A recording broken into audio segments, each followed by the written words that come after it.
सभी का स्वागत है आपके अपने पसंदीदा यूट्यूब चैनल ज्ञान कुंज कोचिंग सेंटर में। आज हम आपको अध्ययन करवाएंगे कक्षा 9 की विज्ञान का जो मॉडल पेपर है उसका सॉल्यूशन। तो चलिए सॉल्यूशन करने से पहले जो इसका सामान्य निर्देश दिया गया उसको देख लेते हैं। क्या बोला कि सभी प्रश्न अनिवार्य है। सभी इस प्रश्न में 40 प्रश्न है और प्रत्येक जो आपका 40 प्रश्न है, अगर प्रत्येक प्रश्न आपका 2-2 अंक का रहेगा। प्रत्येक प्रश्न के लिए 4 ऑप्शन दिए जाएंगे जिसमें से एक उत्तर आपका सही होगा और उसको आपको काला करके उत्तर पत्रक में काला करके आपको उसको इंगित करना है। तो चलिए वीडियो को स्टार्ट करते हैं। प्रश्न को पहला प्रश्न दिया है कि त्वरण का ऐसा मात्रक क्या होता है। पहला ऑप्शन दिया मीटर, दूसरा दिया मीटर पर सेकेंड, तीसरा दिया मीटर पर सेकेंड स्क्वायर, चौथा दिया मीटर स्क्वायर पर सेकेंड। तो इसकी जो सही आंसर हो जाएगी आपकी हो जाएगी ये मीटर पर सेकेंड स्क्वायर। त्वरण का मतलब क्या होता है, मीटर पर सेकेंड स्क्वायर होता है। अगला है स्वचालित वाहनों में एक यंत्र लगा होता है जो उनके द्वारा स्वचालित वाहनों में एक यंत्र लगा होता है जो उनके द्वारा तय की गई दूरी को प्रदर्शित करता है और इस यंत्र को क्या कहते हैं।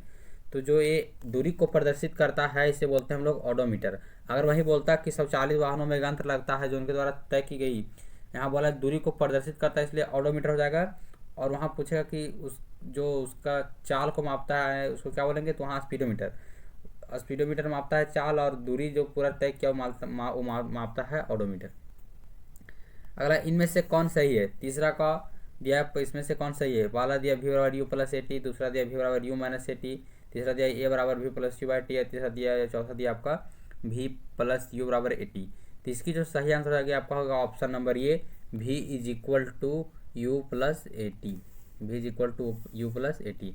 अगला प्रश्न है द्रव्यमान और वेग के गुणनफल को क्या कहते हैं। द्रव्यमान और वेग के गुणनफल को क्या कहते हैं। पहले ऑप्शन दिया संवेग, दूसरा ऑप्शन है आवेग, तीसरा ऑप्शन है बल, चौथा ऑप्शन आपका दब। तो द्रव्यमान और वेग के गुणनफल को हम लोग संवेग के नाम से जानते हैं, संवेग कहा जाता है। द्रव्यमान और वेग के गुणनफल को क्या कहते हैं, तो संवेग कहते हैं। अगर आप लोग ने कक्षा 9 की जो हमने साइंस की जो साइंस हमने पढ़ाया है, अगर आप लोग वीडियो नहीं देख रहे हैं तो आप लोग जाकर वो वीडियो को भी देख लें। आपका उसका जो लिंक आपको इस डिस्क्रिप्शन में इसका डिस्क्रिप्शन दे दूंगा। तो चलिए अगला, किसमें से किसका जड़त्व अधिक है, साइकिल, कार, बस, रेलगाड़ी। तो जब भी आपसे प्रश्न पूछेगा कि किसका जड़त्व अधिक है तो मान लीजिए जो जितना ज़्यादा भारी होगा उसका जड़त्व उतना अधिक होगा। जैसे यहाँ पर देखिए आपका ऑप्शन दिया है साइकिल, कार, बस, रेलगाड़ी। तो इसमें देखिए आपका जो रेलगाड़ी है इसका द्रव्यमान सबसे ज़्यादा है, इसकी भार बहुत ज़्यादा है, इसको बहुत ही भारी है, सबसे भारी इसमें ही है। तो इसलिए आपका इसका जो जड़त्व होगा रेलगाड़ी सबसे अधिक जड़त्व इसमें रेलगाड़ी का होगा। पांचवा का ऑप्शन नंबर डी। अगला प्रश्न है प्रत्येक क्रिया के समान एवं विपरीत प्रतिक्रिया होती है या गति का कौन सा नियम है। तो प्रत्येक क्रिया के समान एवं विपरीत प्रतिक्रिया होती है या आपका गति का तीसरा नियम यानी ऑप्शन नंबर सी। अगला प्रश्न दिया है कि पृथ्वी के गुरुत्वीय त्वरण का मान होता है, कौन है गुरुत्वीय त्वरण का मान। तो पृथ्वी के गुरुत्वीय त्वरण का मान है आपका 9.8 मीटर पर सेकेंड स्क्वायर। अगला प्रश्न है कि चंद्रमा की सतह पर किसी वस्तु का भार पृथ्वी के सतह पर उसके भार का कितना गुना होता है। ऑप्शन ए में 6, दूसरा ऑप्शन 1/2, तीसरा ऑप्शन 2, चौथा ऑप्शन 1/6। तो इसकी जो सही आंसर होगा आपका option number D 1/6, option number D. चलिए अगला प्रश्न है कि धनुष की तानित डोरी में कौन सी ऊर्जा संचित होती है। तो इसकी जो सही आंसर, इसका पहले आपको ऑप्शन सुन लीजिए, स्थितिज ऊर्जा, गतिज ऊर्जा, उसमें ऊर्जा या फिर रासायनिक ऊर्जा। तो इसकी जो धनुष की तनित डोरी में कौन सी ऊर्जा संचित होती है, तो स्थितिज ऊर्जा संचित होती है यानी आपका ऑप्शन नंबर ये इज द करेक्ट आंसर। अगला प्रश्न है कार्य करने की दर को क्या कहते हैं। ऊर्जा, शक्ति, बल, दाब। कार्य करने की दर को क्या कहते हैं, ऊर्जा, शक्ति, बल, दाब। तो कार्य करने की दर को बोलते हैं शक्ति, ऑप्शन नंबर बी। चलिए अगले प्रश्न को, किसी वस्तु का वेग दुगुना कर दिया जाए तो इसकी गतिज ऊर्जा जो हो उसकी जो गतिज हो जाएगी कितनी हो जाएगी, 2 गुनी, आधे गुनी, 4 गुनी, 1/4। बोला किसी वस्तु का जो वेग है उसका दुगुना कर देंगे तो इसकी गतिज क्या हो जाएगी, तो इसकी गतिज हो जाएगी 4 गुना, ऑप्शन आपका सी 4 टाइम्स। अगला आवृत्ति का ऐसे मात्रक होता है। तो आवृत्ति का ऐसे मात्रक आपका होता है हर्ट्ज।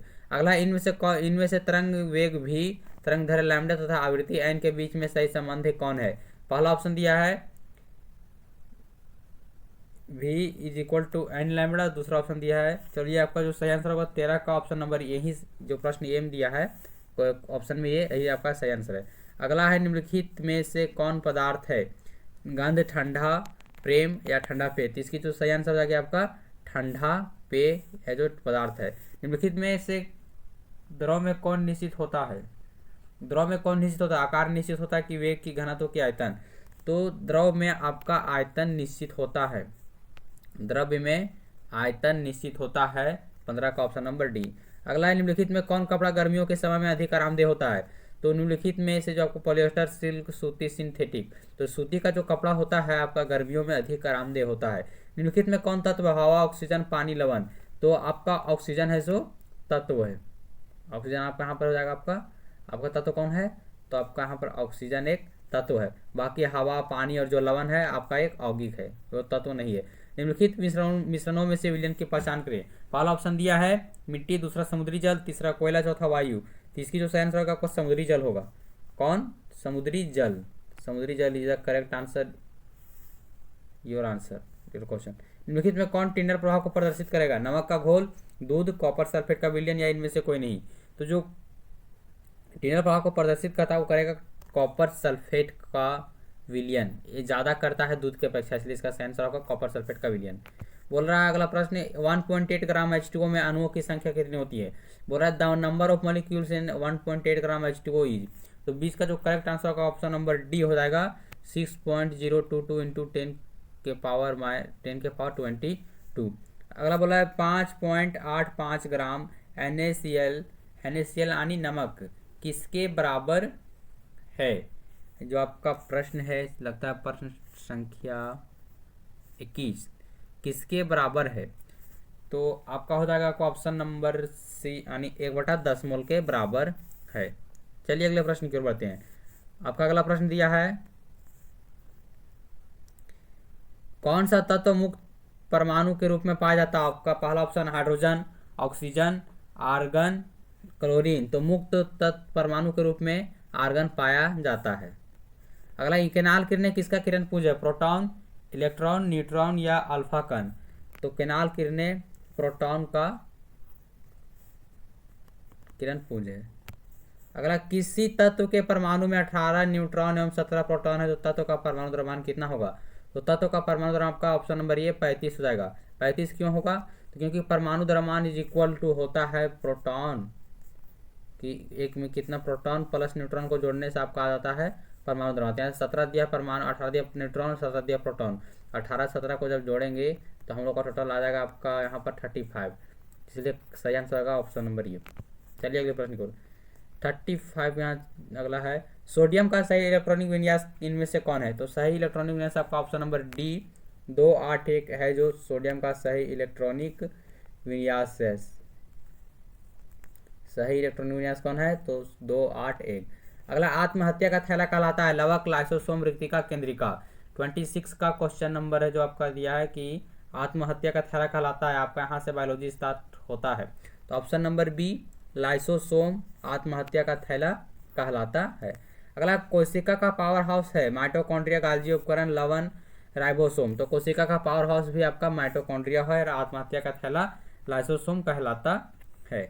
चलिए अगले प्रश्न को बढ़ते हैं। अगला प्रश्न आपका दिया है ट्रैकिडिस कहाँ पाए जाते हैं? ट्रैकिडस कहाँ पाए जाते हैं? जाइलम में, फ्लोएम में, वस्ती ऊतक में, पेशियों में। तो ट्रैकिडस आपका पाया जाता है जाइलम में, इसलिए सही आंसर हो जाएगा आपका ऑप्शन नंबर ये जाइलम। मृदुतक कोशिकाओं के बीच पाए जाते हैं। पहला ऑप्शन दिया अंतरकोशिकीय स्थान, दूसरा ऑप्शन दिया है लिग्निन और तीसरा ऑप्शन आपका दिया है सुब्रीन और चौथा आपका ऑप्शन दिया है तंतु। इसकी जो सही आंसर हो गई आपका हो जाएगा अंतर कोशिकीय स्थान। चलिए अगले प्रश्न को बढ़ते हैं। अगला प्रश्न है किस प्रकार के ऊतकों की क्रियाशीलता के कारण पौधों में वार्षिक वलय बनते हैं? पहला ऑप्शन संवहन ऊतक, दूसरा पार्श्व विभोजी ऊतक, तीसरा शीर्ष विभोजी ऊतक, चौथा दृढ़ ऊतक। तो किस प्रकार के ऊतक के कारण बनता है? तो आपका सही आंसर हो जाएगा option number A B C D होगा आपका दृढ़ ऊतक। चलिए अगले प्रश्न की ओर। पक्षियों और मेढकों के रक्त की प्रकृति होती है समान होती है, असमान होती है, उष्ण होती है, शीत होती है। तो पक्षियों और मेढकों की जो रक्त की प्रकृति होती है वो आपका शीत होती है। अगला जंतु जगत का सबसे विकसित समूह कौन सा है? रेप्टिलिया, पक्षी वर्ग, मत्स्य वर्ग, स्तनधारी वर्ग। तो 32 का आपका ऑप्शन नंबर डी हो जाएगा स्तनधारी वर्ग है जो जंतु जगत का सबसे विकसित समूह है? ऑप्शन नंबर डी स्तनधारी वर्ग। चलिए अगले प्रश्न को बढ़ते हैं। इनमें से किस जंतु में विषैले उपांग नहीं पाए जाते हैं? आपके सामने दिया जंतु का नाम, बोला किसमें से विषैले उपांग नहीं पाए जाते हैं? बिच्छू में, हाइड्रा में, कछुआ में, आर्थ्रोपोडा में। तो इसकी जो सही आंसर हो जाएगी आपका 33 का ऑप्शन नंबर सी, कछुआ में जो विषैले उपांग नहीं पाए जाते। बाकी बिच्छू में, हाइड्रा में और आर्थ्रोपोडा में आपका विषैले उपांग पाए जाते हैं, लेकिन जो आपका कछुआ है उसमें विषैले उपांग नहीं पाए जाते हैं। अगला दिया निद्रा रोग उत्पन्न करता है? ट्रिप्नोसोमा, कवक, वायरस, प्लाज्मोडियम। देखिए बोला कि निद्रा रोग उत्पन्न करता है, कौन उत्पन्न करता है? तो दिया आपका पहला ऑप्शन दिया है ट्रिप्नोसोमा, दूसरा ऑप्शन दिया है कवक, तीसरा ऑप्शन दिया है प्लाज्मोडियम। तो इसकी जो सही आंसर हो जाएगी आपकी 34 का, तो आपका ऑप्शन नंबर ये होगा ट्रिप्नोसोमा। मलेरिया का रोग वाहक है? ऑप्शन ये है मच्छर, मच्छर नहीं, आपका ऑप्शन है मक्खी, दूसरा है मच्छर, तीसरा है विषाणु, चौथा है परजीव। तो 35 का आपका सही आंसर हो जाएगा मच्छर, क्योंकि जो मलेरिया वो मच्छर से फैलता है, मादा एनोफिलीज मच्छर, यानी आपका रोगवाहक कौन हो जाएगा? यहाँ पर आपका रोगवाहक हो जाएगा आपका मच्छर। चलिए अगले प्रश्न बढ़ते हैं।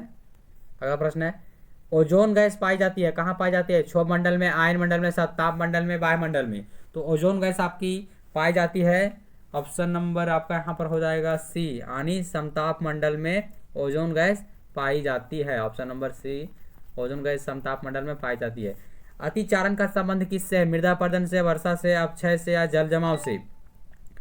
तो अतिचारण का संबंध है मृदा अपरदन से। अतिचारण का संबंध किससे है?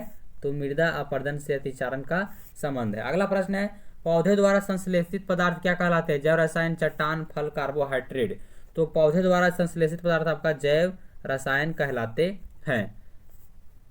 चलिए अगले प्रश्न को बढ़ते हैं। अगला प्रश्न है 39। एक सूक्ष्म पोषक तत्व है, पहला ऑप्शन था जस्ता, दूसरा दिया है नाइट्रोजन, तीसरा फास्फोरस और चौथा दिया है पोटासियम। तो एक सूक्ष्म पोषक तत्व इसमें से कौन है? तो आपका जस्ता हो जाएगा इसमें से एक सूक्ष्म पोषक तत्व। ध्यान दीजिए, सूक्ष्म पोषक तत्व कौन हो जाएगा? तो जस्ता हो जाएगा। अगला 40वां प्रश्न है एक संश्लेषित उर्वरक है, कंपोस्ट, वर्मी कंपोस्ट, यूरिया, हरी खाद। तो एक संश्लेषित उर्वरक आपका हो जाएगा यूरिया। संश्लेषित का हो जाएगा यूरिया, यहाँ पर हो जाएगा आपका जस्ता, सही आंसर। तो चलिए इसी के साथ आपका जो सेट 1 की साइंस कक्षा 9 की जो समाप्त होती है। अगर आपको वीडियो अच्छी लगी है तो लाइक करें और चैनल को सब्सक्राइब करना ना भूलें। इसी तरह की और वीडियो पाने के लिए ये थी आपकी पहली वीडियो क्लास 9 की मॉडल सेट का। आप लोग चैनल को सब्सक्राइब कर लीजिए, इससे कि आपकी आने वाली हर वीडियो आप तक पहुंच जाए, आपको फिर से ढूंढना ना पड़े जाए क्लास 9 मॉडल सेट, इस तरह से।